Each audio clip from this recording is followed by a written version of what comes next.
On this week video, I'm going to start by talking about the political systems and their differences. First, we have democracy. In a democracy, the power is with the people. In this system, people have a lot of say in the decisions, either by voting themselves or by choosing others to vote for them. It's all about making sure everyone has rights, freedom, and follow the rules.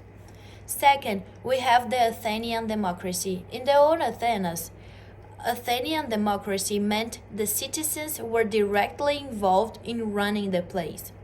They did this by going to meetings and being a part of juries.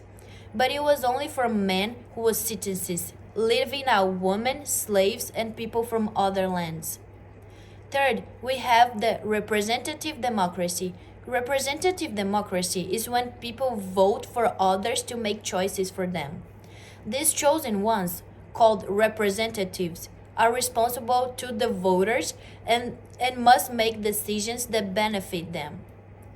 Last, we have the totalitarian government. A totalitarian government means one person or a group controls everything. They usually belong to one party and have all the power. They decide what happens in public and private life. People don't have many freedoms, and if they disagree, they can get in big trouble, often with force or lies spread by the government. Next, I am going to list and explain the economics ideologies and the risks involved in foreign markets. First, we have communism. In communism, the government owns everything related to production, like factories and farms.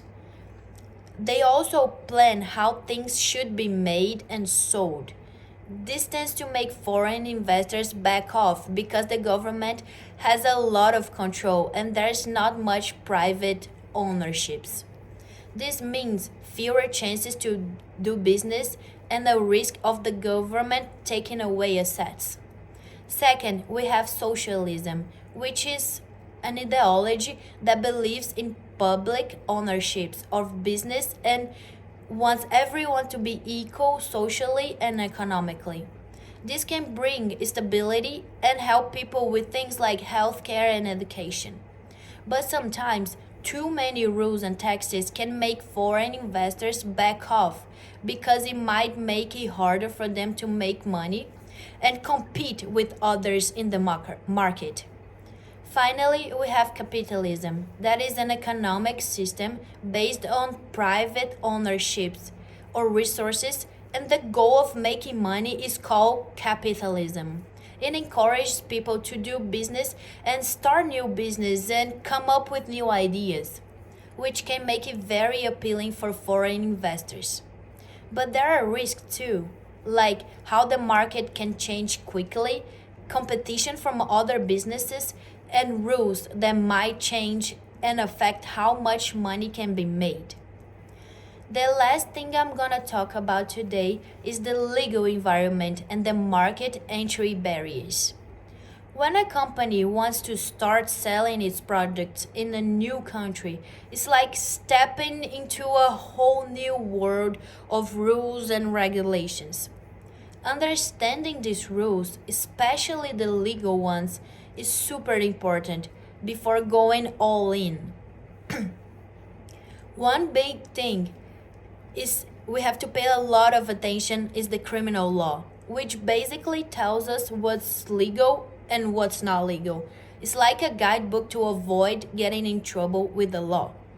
Then there is contract law, which is like the rule book for making deals and agreements.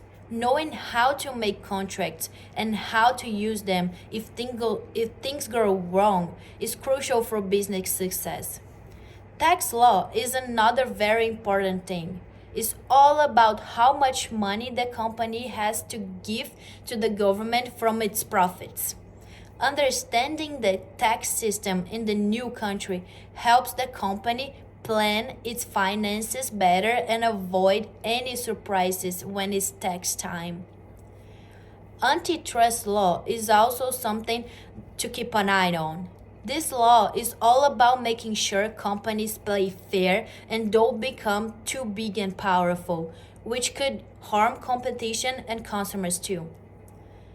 Product Product safety law is super important as well. It makes sure that the products in a company are safe for people to use.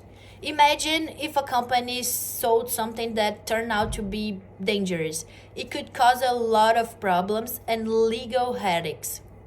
Finally, there is the dispute settlement law, which helps sort out any arguments or disagreements between companies. Knowing how to solve conflicts peacefully and fairly can save a lot of time and money. So, before going to a new market, it's essential for a company to understand all these legal aspects.